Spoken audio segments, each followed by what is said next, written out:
thought I'd just drop in and...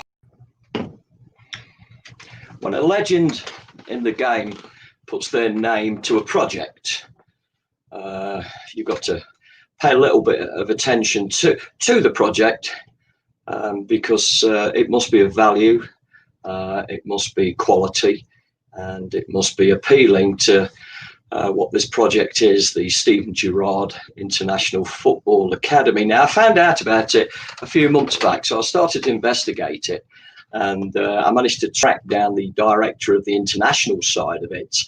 So please welcome to the show, please welcome everyone to Sporting Denver, Chris Anderson. Thanks very much for joining us, mate. It is greatly appreciated. No, it's not a problem. How are you, Rich? You well? Yeah, all right, mate. Bit of blue sky and sunshine. It's a little bit cold now, so I've got to get the old hat on, mate. So what's it like over there, mate? Not too bad. Yeah, it's a little bit cold, as it would be in England, as you know from your 20 years of being in the US. So you might have missed those cold days, but yeah, it's a little cold, but other than that, it's not too bad. Not too worried about the cold, mate. It's the damp that gets hold of me, mate. Certainly at my age. So yeah. Hey, good to crack on, Chris. The Steven Gerrard International Football Academy. Can you tell everyone when the idea first came to fruition, mate? Yeah, so the Steven Gerrard Academy has been around for a number of years. It has had a rebrand in terms of the name and kind of what it's about now. But the concept has been around for a long time with the directors. The directors have been the same for the last 11 years. And yeah, it's kind of gone to a new level over the last, I'd say last 9-10 months over the pandemic, really. Right. And you started getting involved in, I want to say it was January, correct me if I'm wrong, mate, January 2020 this year. So yeah. How did you get into that and start working within the academy, Chris? Yeah, so I've known the guys for a very long time. I've done some work over the years with both companies that have joined together. So there's LLS and the Steven Gerrard Academy, and they both came together as unbelievable organisations in terms of the education. You know, we've got a big provider of education between 16 and 18 for multi-sport, but also full-time football as well. So they've joined forces, and I got involved with the Steven Gerrard Academy January this year. It's absolutely flown by, to be fair, but I've known of the guys, I know what they're about, and I was doing a lot of stuff, with players going over to America and different other things and stuff like that. So for me, now it's kind of working with these guys. But yeah, been known them for a very long time, and been with them for the last 11 months, 12 months coming up. So I know Mr. Gerrard has been involved in, the foundations of it and the workings of it. I've seen several promotional videos of it, very impressive. And I'm talking to you right now, mate, because I want to know more. So from an academy, a university, the two have merged. What was the basic philosophy? What was the foundation philosophy of that for the players, both on and off the field, Chris? Yeah, for us, we were massive about development of young people. We're massive about giving them education and giving them life experiences. We're massive on preparing them for later life, giving them opportunities to go into the coaching, playing aspect, sports science, business, whatever it may be. We're just massive about helping young people get a really good start in life, and hopefully they become successful athletes, become successful businessmen, whatever. But more importantly, good people, in society. So Steven is, massively involved, and he loves developing young people as well. And he's got a passion to helping people from the city, from obviously Liverpool because it's a football background, but also for internationals to come here because he loves the city as well, and he knows how much that city has done for him as well. So he kind of wants to give back too.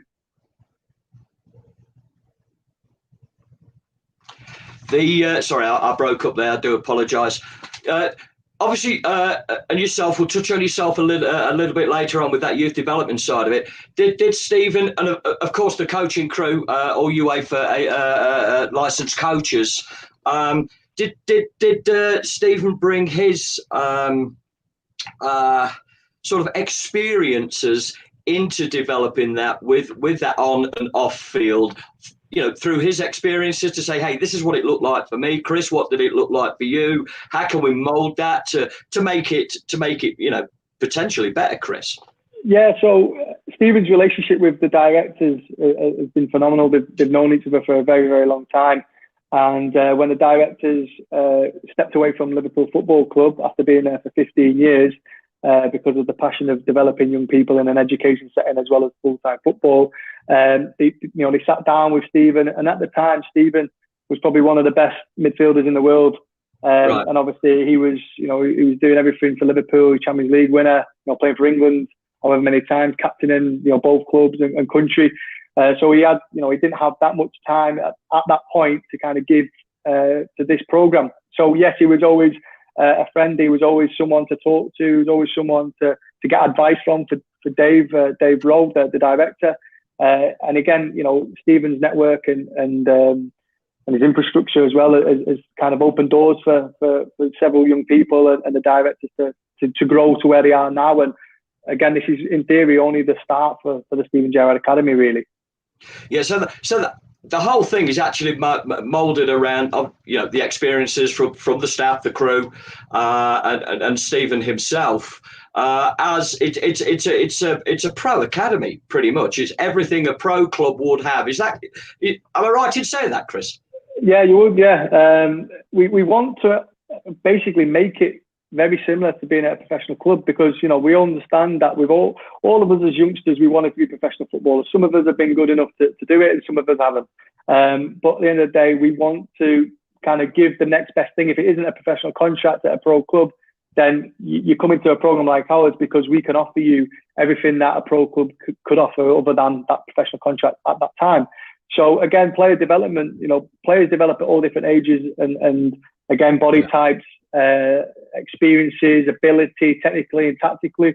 So again, we're able to give those student athletes full-time football alongside their education. Because again, we've got players who or ex-professionals who now work for us, and so they never made enough money to kind of retire and never work again. But we've also got people who kind of want to move on with their education too. Because again, if injuries happen and touch wood, a lot of players play for a very long time, but there is life after football, and we want to make sure that they're well-rounded in that and using their life experiences and using their football to be able to travel the world, to gain an education and to have a fantastic head start.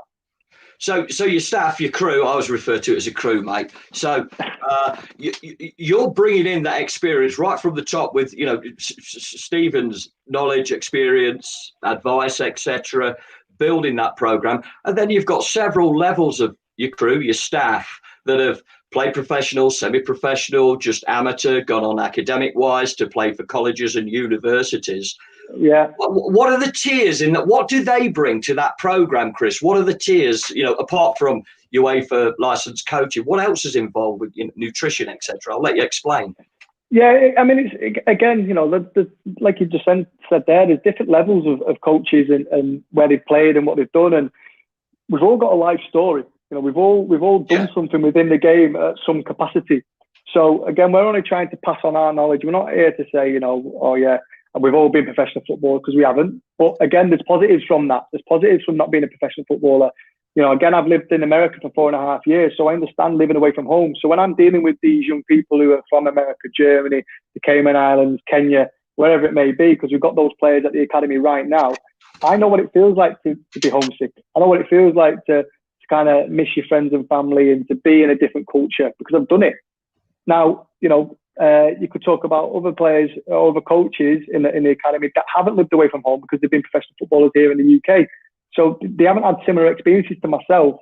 And you can say that's good or bad or whatever. But this is why we've got a really good obviously a program, because again, everyone can be looked at and dealt with in different ways and different methods and all that stuff. So you mentioned about sports science. We're big on the sports science department. We have a team for that.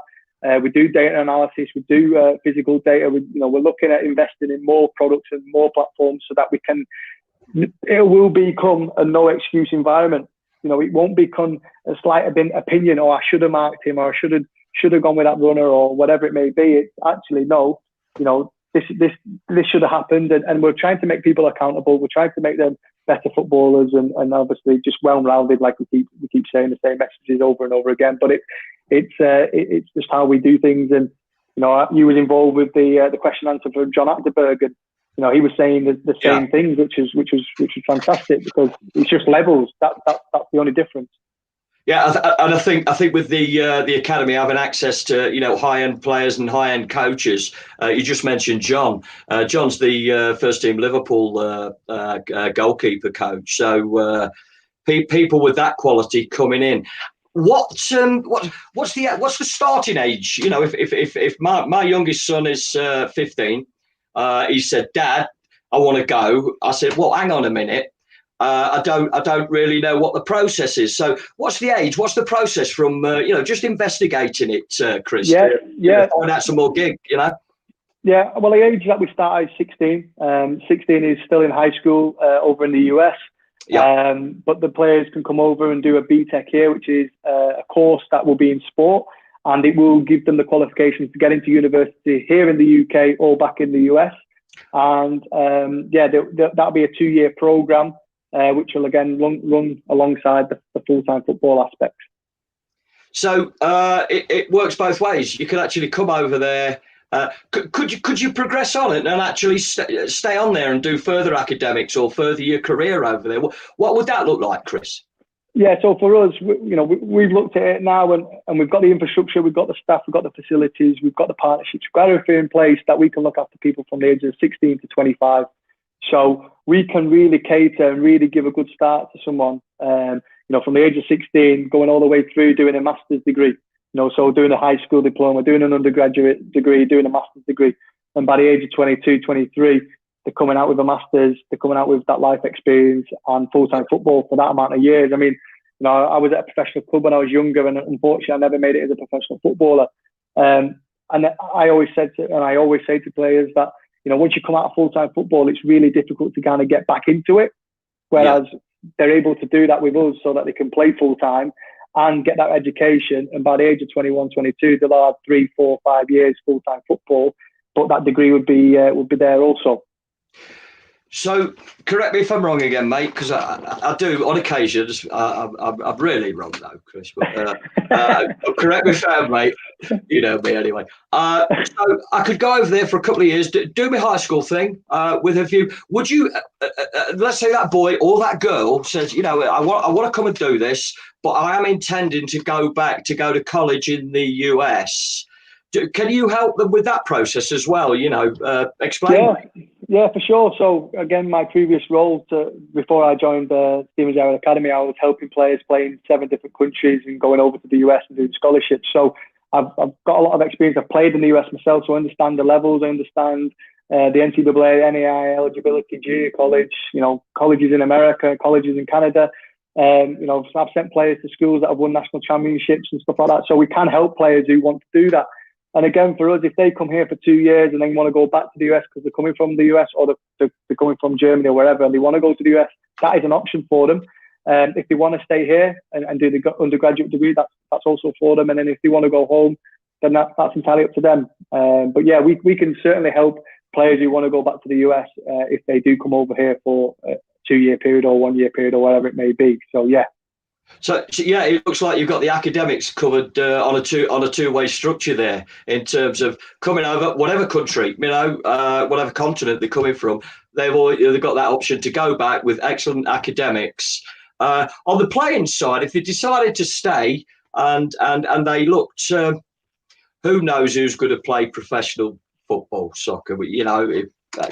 I wouldn't be sat here. Well, we wouldn't be sat here talking if we could pick a player at even 15, 16. Is there the opportunity? Obviously, they'll play within the academy against other opposition, high-end opposition. What else is on offer for them to, that enthusiastic for the boy or the girl to go and play outside of the academy while still doing their academics there? What's that look like, Chris? Yeah, so for someone who's over 18, they will be able to play either semi-professionally or amateur level or whatever level that player is. And the great thing about the Steven Gerrard Academy, we are very inclusive. So we can have that player who just likes to play football and wants to develop because he just likes the sport, but also we can help the elite players who want to kick on and go into the professional or semi-professional world here in England, because the level is very, very high all the way through the levels. And we've got a database, we've got a network, and there's a lot of, again, even within the academy, there's coaches and managers of semi-professional teams, and like I said, we've got the relationships with those type of people that if anyone's good enough, we'll give them the opportunity to go and showcase their abilities. And I know there's several. I know the system anyway. There's lots of leagues on the pyramid where you can go and play some very, very good football. In a tier 5, a tier 6, or even a tier 7, and enhance your game. Now, we did touch on Stephen bringing his knowledge to the structure, the philosophy of the academy. You went through it for many years, Chris. Do you want to run by that story, mate, through your academy and apprenticeship? Yeah, so I was, when you're younger, you're going through different clubs and you're kind of bouncing around a little bit. And, I was at Preston, Bolton. I ended up being at Morecambe for 2 years and the youth team and the reserves and playing in the FA Youth Cup. And had some fantastic experiences getting coached by Gary Kelly, who's an ex-Irish international goalkeeper. Unbelievable. Like, I'm into coaching now myself, and I take a lot of kind of what he did, and he's a fantastic role model for me. But unfortunately, I wasn't good enough at 18 years old to be a professional footballer. And when you get told at 18, you think, well, what am I going to do with the rest of my life? And I'll be brutally honest. For me personally, it was the best decision that day ever made for me to be not a professional footballer, because it gave me the opportunity to go to the US, and that was successful in many different ways, from playing football every day to being in a national tournament every single year to being in the national final in 2008 and unfortunately not winning that national tournament, but playing with players that went on to the MLS draft and played professionally in other countries and stuff, which was, again, fantastic, allowing me to kind of travel to different places, to move away from home. And then, coming back, I got back into the semi-professional world, and I was working full time and playing semi-pro Tuesday, Thursday, Saturday, all the way up to the age of 29. And then I started getting to the coaching side. I really, really had an ambition to get into coaching and managing. And because I was working in football full time, that was just something I really enjoyed and wanted to continue and keep going with. So got into AFC Liverpool. I moved to Liverpool 3.5, 4 years ago. Got with the club straight away. They play in the 10th division of English football, which is the 6th tier of the non-league pyramid. We get to play in the FA Cup, FA Vars. I've actually played in the FA Cup, and I've managed in the FA Cup, which is, it's fantastic. Again, it was at the very first levels and very first rounds of the competition, but it was unbelievable for me. And now I'm coaching really good players, and after this episode of you guys, I'm going to be going on the field coaching the guys tonight. So love it. Football's been life, and like I said, I've had some unbelievable experiences. Again, I was never a professional footballer, but I'm all right with that. I'm happy with that, because it gave me really good opportunities. It gave me life skills that I've learned, and give me friendship groups that, again, I'll have for the rest of my life. And that's what football brings to you, doesn't it? It gives you that.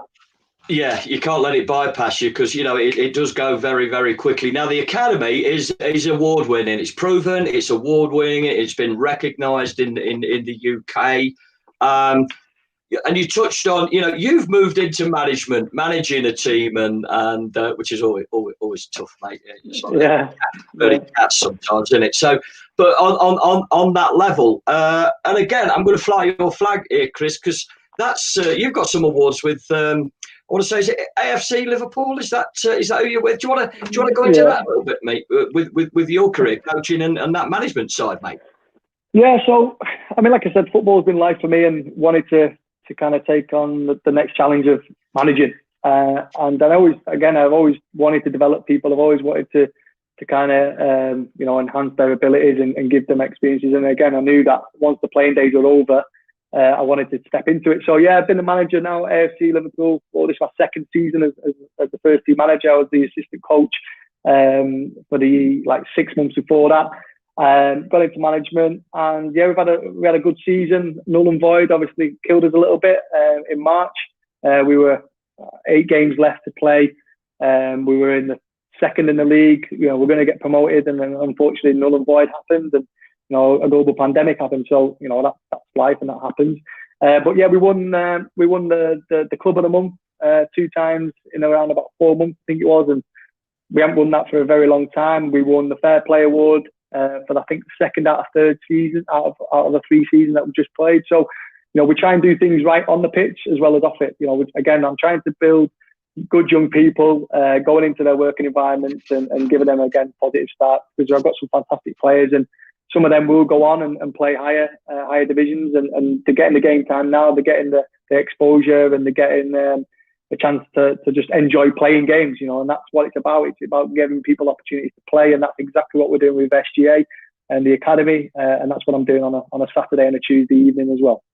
So your guidance beyond the initial stages, somebody wants to go on to a degree, your knowledge of and relationships with other semi-professional clubs, you have the ability to place them in and around your location for them to go and enjoy the game and get on that side of it. Boys or the girls going to play with the men or the women. Am I right in saying that as well? The advantage of that enhancing your career there. Definitely, yeah. I mean, and again, like I said to you, within the academy, we've got 2 managers, managing in the semi-professional levels at this moment in time. We've got 10 semi-professional teams in the Liverpool area. There is plenty of opportunities if players are good enough. Again, the women's side here, the leagues are getting stronger and stronger every year. The investment is getting more and more each year. So yeah, there's some fantastic opportunities for female players to go on and kick on and play at high levels as well. Yes, we appreciate and understand that the US women's side is phenomenal, but again, getting that exposure, that experience over in the UK and playing at those levels is fantastic as too. So yeah, we've got the network. We're again in the professional, semi-professional game. And yeah, we've got loads of opportunities for players to progress and expose themselves. I think certainly across Europe, I know with the UK, the women's game has just gone. It's got full support from various federations, so that is growing as well. We did get something flash up on the screen earlier, which I was going to ask you anyway, but I'm going to jump in now. It's from Deborah, who follows this religiously. So, and I don't pay her any money, Chris, or anything like that. Very experienced coach. And it's, how'd you choose it's a great question. How'd you choose your coaches for the academy? I mean, it's one of those, like we go through an interview process. So we invite them in to look and see, if they can coach, because again, sometimes you've got coaches who've got, really good qualifications, but in theory, are they going to be great for our academy? They might be good for professional football, but are they good for our academy in developing young people and building those relationships? So again, it's an intense process. But again, with the relationships that we have, we're a well-sought academy that, people do want to work with us, and we kind of get to pick, decent coaches, which is good. And again, the relationships that the directors have got with coaches and the experience of them, they've been in the game for a very long time, and if a coach is well received or his reputation is good or not. So yeah, they go through that process, and it's kind of, it's intense, really. There's a bit of an undercurrent in the game at the moment with, so I know with some of the pro clubs as well, that qualifications. Yeah. Please have some qualifications, of course, but at the same time, what are you bringing as a person with your experience and your demeanour? Do you look for that balance, Chris? Definitely. For Definitely, your yeah. staff, Definitely. And for me personally, I do believe that if coaches have gone and travelled and got out of the comfort zone, and that might be, travelled to London and lived in London for a few years and kind of gone out of that comfort zone of being in Liverpool or Manchester, but also travelling abroad and kind of just having life experiences, because again, you've got to bring something else to the table other than, can you coach? Great, because there's quite a lot of coaches that can coach, but do they have anything else about them? And I think that's massive for us, because of the international market that we have in terms of the players coming from all over the world. We need those coaches to understand the cultures, the beliefs, the language barriers, and all the things that people will face when they come to the UK. We want to make it as easy as possible for their transition, and make sure that they're settled and they're happy. And once they're settled and happy, they're going to play well and they're going to enjoy it and they're going to develop. So it is about building, making sure that we've got the right coaches and not just people who can coach the game, because there's a bit more to it than that. Oh, yeah. It's a whole package. And Scott came up. I think we touched on that earlier anyway, with the science that you've got within the academy structure is there. But Scott, thanks very much for your question. I know you, Chris, that you've got to get back out there and do some coaching. Unlike myself, I'll give me a good player and I'll make them average, mate. I know you're going to improve the quality of the players out there. So I would like to ask one favour of you, mate. When this travel comes over, or we can travel again, they'll probably put me in quarantine anyway, mate, even though there's no pandemic. That's what they'll probably do at customs. I'd like to come over because Pro Soccer Global, Jimmy Hayes, top banana is Jimmy. I'm going to come and see Jimmy, so I'd like to drop in and see you. And Jimmy did say fish and chips are on him, mate. So if I get over there, I'd love to come and have a look at the facility, mate. Maybe do a bit of filming there with you, Chris. Is that okay? For sure. Yeah, unbelievable. Yeah, we welcome you for sure, Richie, and anyone else who kind of wants to come over and have a little visit and see what's going on, because we want to show off the accommodation, the facilities, and football, and everything that we've got to offer. So yeah, more than welcome to come and have a little visit, and hopefully we get that pie and peas for you, mate, because I know you've missed it. Pucker pie, mate, mushy peas. Put a little bit. No, I don't want that. No, that's a bit of overkill, Chris. Just a bit of salt and vinegar on it, and I'm good to go. I'm as happy as Larry, mate. Put a football game in front of me, I'm great. And if it's cold, I'll have a Bovril. So yeah, I saw that. No, probably anybody that listened to this in the US didn't understand a word we just said there, mate. But we've got that. It's a definite date. I want to say thank you. Brilliant what you're doing. I love it. You can rest assured we support what you're doing, Chris. And I can't let you go, mate, without a quick fire 5 questions. I've got a couple for you, mate. Anyway, and mushy peas might come into it. So there we go. As a kid, first of all, two-way question. As a kid growing up, was there a particular team that you supported, and is it still that team now, mate? I had 2 teams. Preston North End, just because I was playing there and I got tickets, which is fantastic. But Everton is my team, which again is a little bit of a mad one in the office, because it's like half blue and half red, so it's always good entertainment. I mean, the bad thing right now is that Liverpool are flying and they're unbelievable and all that stuff, and we kind of have to give them their time. But yeah, Everton is my team. And if you could pick a player then growing up, linked in with Everton, who was your player? He was your Everton player. He was your boy. Tim Cahill. As I was growing up, I loved Tim Cahill. I loved Duncan Ferguson, strong as an ox, just throwing elbows in, just being, listen, get it in the box. I'm going to stick my head on it and I'm going to score goals. I don't care who's going to mark me. But then Tim Cahill, as I was starting to grow up a little bit, I loved Tim Cahill. He was passionate about the club and he had really good ability. He was cheap, and he still loves the club now. He's on obviously TV and he just loves the Blues. So yeah, he was one of my favourites. And you can't coach ghosting into a box, because he just had that knack, didn't he? Yeah. He was superb. We'll talk about Big Dunk when we're over there, mate. We can't talk about Big Dunk now. There might be kids listening, mate. So, okay. So let's say some people are coming over, any part of the world. Let's say US from our point of view, because our cuisine, right, is allegedly not the greatest in the world, but yeah, it's open for debate, mate. Somebody's coming over, right, from the US, and they're coming over with, I don't know about that. What English dish would you recommend for them to try? Just say, have a pop at this. Well, it was one of those when I was coming back from the US every time. So for the first 2 days, it was always the same thing. One, I'd come back and have fish and chips, mushy peas. Another one would be going to Greg's and getting a sausage and bean melt. Yes. And an English fry up. So they were the three. And just because I had a bit of a sweet tooth, sorry, I used to like a Lucozade, orange Lucozade, because you couldn't get them in the US. So they were the three things or four things or whatever, that I used to just get every single time I come home.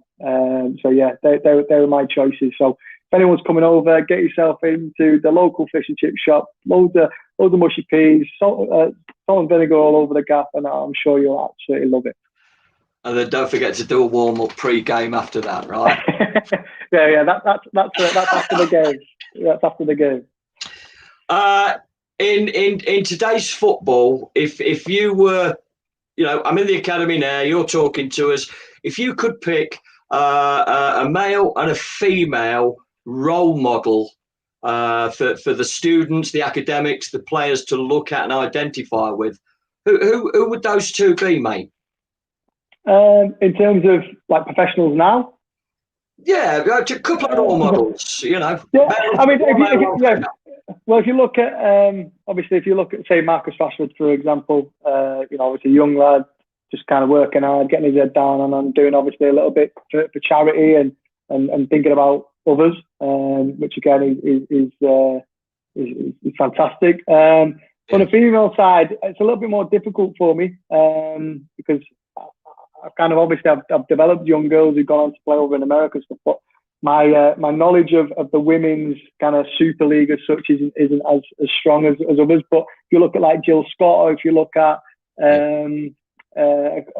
what was obviously what's the Scott girl who does the presenting now, she's really obviously done well when she played, but now she's retired and now she does presenting. But again, good role model to show that she's gone through the league, she's gone as a professional, and then she's kicked on into the male game as a presenter, and she's doing really, really well. So she's someone that I would look up to say, you know what, she's been disciplined, she's been very professional, and obviously she's working for Sky now, which is obviously one of the biggest broadcasters in the world. So if she's got to those levels, she must have done well throughout her youth and where she's at now. So yeah, that's someone I would look at.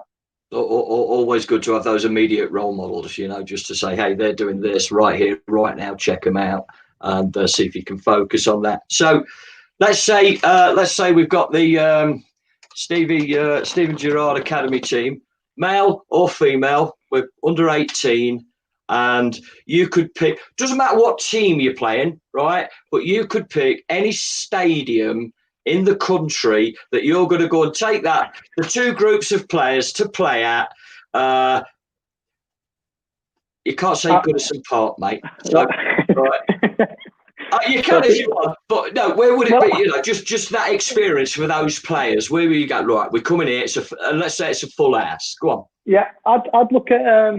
There's a couple of Old Trafford again, because when it's a full house and obviously what they used to do.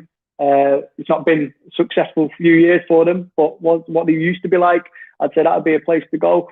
Going on stadiums and stuff like that now, I would say Tottenham Hotspur. Their stadium is unbelievable. Right.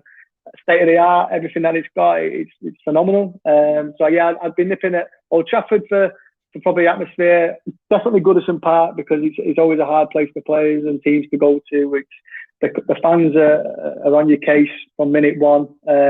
But yeah, going to a nice little stadium and everything nice and pretty, I'd say Tottenham Hotspur. Have a chat with Stevie, see if we can get Ibrox in there, mate. Yeah, well, again, they're flying at the moment, aren't they? They're top of the league, and hopefully they continue to keep doing it. And the guys will get an opportunity to go up there at some point. I'm sure we've done it before, and again, we're always looking at taking these guys, male and female, to places like that. It's about the development. It's about seeing what the very, very best get every single day and where they train and what they do. So yeah, hopefully Ibrox is the place. Hopefully they're the champions by the end of the season, which they're looking like they're doing it, and hopefully they continue. And again, it'd be unbelievable for Steven and his achievements, and that will just take him again to that next level, which is quite hard to go to that next level when you've been at the top of the game for as long as he has. But that'd be the icing on the cake for us, wouldn't it? Well, good luck for him, and I'm going to say again, thank you, Chris. Good luck with the academy as well. You've got our support. Could you leave our viewers and our listeners with one final message? And I'll say cheers, everyone, and leave you with Chris. Thanks, mate. Good stuff. All right. Well, I hope you enjoyed the little chat. Me and Richie have had a laugh. I'm sure. Well, I have anyway. I don't know about you, Rich, but Merry Christmas and stay safe. And obviously, if you are interested in joining our academy in Liverpool, get on to StevenGerrardAcademy.com and we'll get in touch and we'll have a call. All right. So stay safe and speak soon, guys. Thank you. I just thought I'd pop in and tell you about the affiliation with Sporting Denver and the Steven Gerrard International Football Academy. The Academy provides several education courses in Liverpool, the award-winning programme, along with the excellent facilities provided to work with first-class UEFA licensed coaches. Will offer you the most unique, upping your level, your game, your academics opportunity.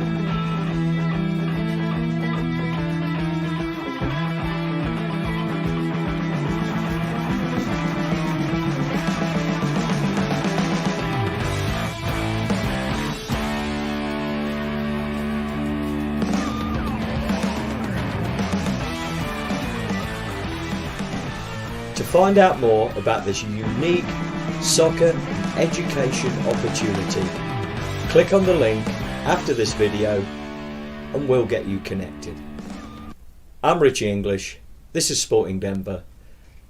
Cheers everyone.